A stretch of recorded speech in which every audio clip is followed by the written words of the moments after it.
What is up, Chocolatiers? I watched Netflix's Don't Move. I didn't hate this movie. I know I huffed. I didn't hate it. I didn't. It's just one of those things where it's like dumb people doing dumb things. So many scenes that are dumb. I just didn't like. But before we get right into that, let's get to the intro.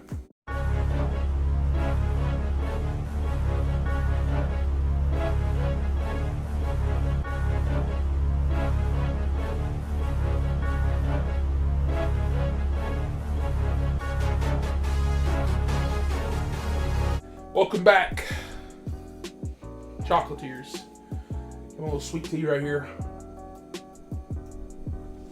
That's good. I really needed that for the Venom review. So, I almost said We Live in Time. I just reviewed that. So, Don't Move from Netflix. Stars the woman who's not really Native American but lied about it from Yellowstone, whatever the fuck her name is. She's hot though. I'll give her that. She's hot. She's fine. She's baddie. But she basically is, how do I put this? She wants to kill herself. Movie starts off like this, dark as fuck. I said, oh shit.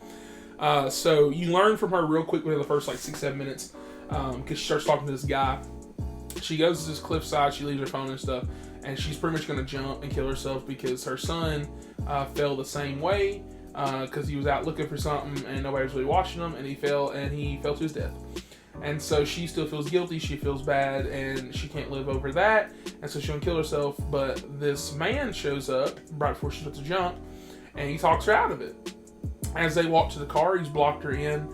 She's trying to get into the car, and, you know, almost says something so regrettable for this page, but it being a dumbass, instead of her jumping into her car, this girl weighs 90 pounds soaking wet. If anything, she looks thinner than she did on Yellowstone. This girl is fucking small as hell. Like, I'm telling you, I could fit her in my fucking pocket. That's how tiny she is.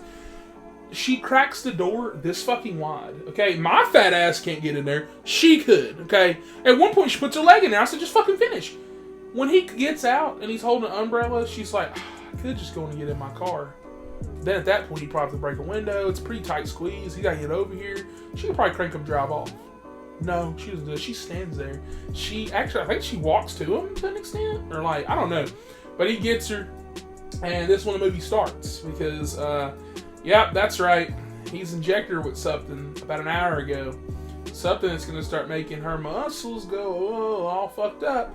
And she's not going to be able to walk, move, do whatever. She's only going to be able to breathe and move her eyes. And so she does this, and she's trying to survive out in the woods. She had 20 minutes, and that's the movie. It's not really the movie. I don't know why dumbasses. I kept seeing shit on Twitter. People were like, "Well, it's a movie an hour and a half." Clearly, there's going to be some setup. Clearly, there's going to be a different ending. Like, people just thought the whole movie was supposed to be, damn, she's injected. She's trying to run away. It's going to be 20 minutes, and that's it. And she dies. No. It's like, he's going to take her and do some unquestionable things to her and kill her, because he's been doing this for a while. He's like a serial killer, okay?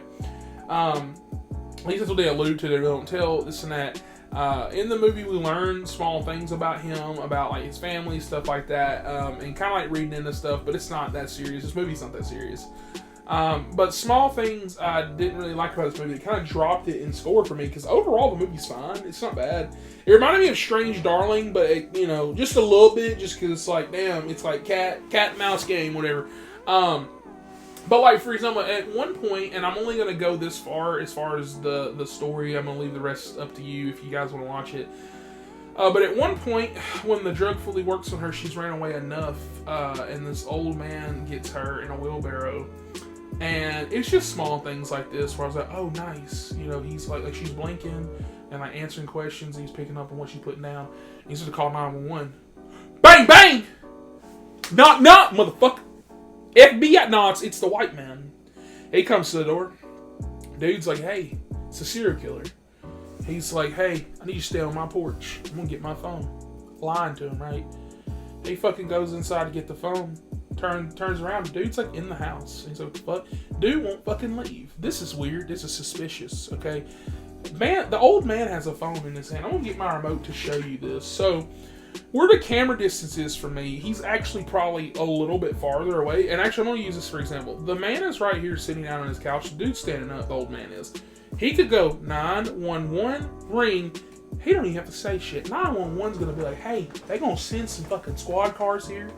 They know this man's house. He lives out in the boonies. This might take 5-10 minutes, but they'll fucking do that. And all you got to do is stall. He won't do that. He talks to this man. At one point, he almost gives up the girl. He's like, man, he's like, shit, bro, you got me going now. you really got me going. Like, almost believing him. I said, what the fuck are we doing? What are you doing, Bob? Whatever the fuck his name is. Dumbass. That's what his name is.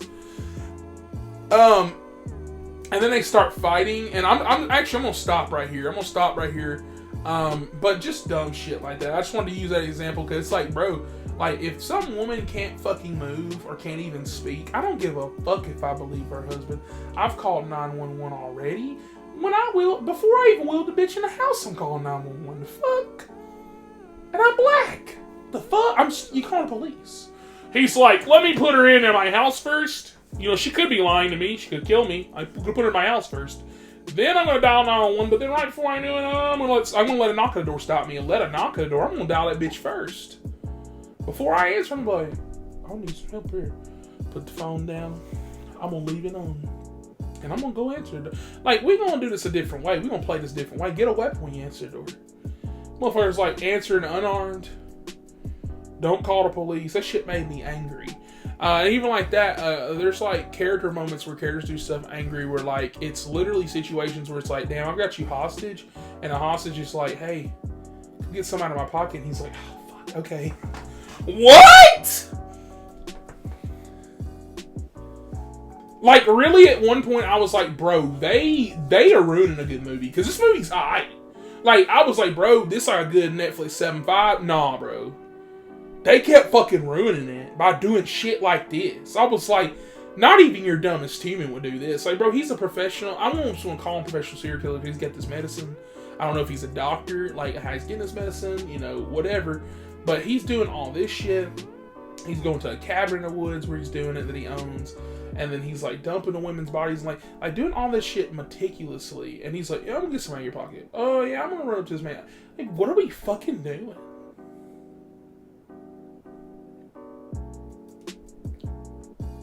Stupid. This movie's fine. If you want a good time, if you don't laugh at some of the stupidity things, but actually get an ending that pays off. Not gonna lie, the ending kind of paid off for me. It has a decent message. I didn't hate that part. And I really didn't hate a lot of this movie. It's just that I cannot stand stupid characters. Like, I'm not one of those people like in a horror movie or a thriller where that's like, oh, I would do this better. Like, I know I'm overweight. I know I'm not going to be able to run far. Like, I know I'm not going to do nothing better, okay? But at the same time, if I'm fucking drugging and beating your ass and I'm not going to fucking reach in your pocket. I'm going to laugh at you. I'm going to shoot you in the fucking face, okay? This dude's like, fuck, okay? Like, that's just stupid, okay? But yeah, this movie is getting a 6 out of 10 for me. I think it's a little bit above average because I like the premise. I do like some of the ideas they throw at the end, and I think the third act's pretty good. And I actually think the setup's pretty good. I like the whole premise of, you know, damn, my phone, you know, I left it, whole 9 yards, and, you know, dude, somebody looking for it. Like, they don't show any perspective of these two characters except for that old man that shows up and whatever. But yeah, this is not a bad movie whatsoever. It's just not as good as it could be. And with that, please like and subscribe for more. Comment down below. Let me know your thoughts on this film if you've seen it. And with that, I will catch you guys on the next one. Your voice. I love my popcorn. Movies, popcorn.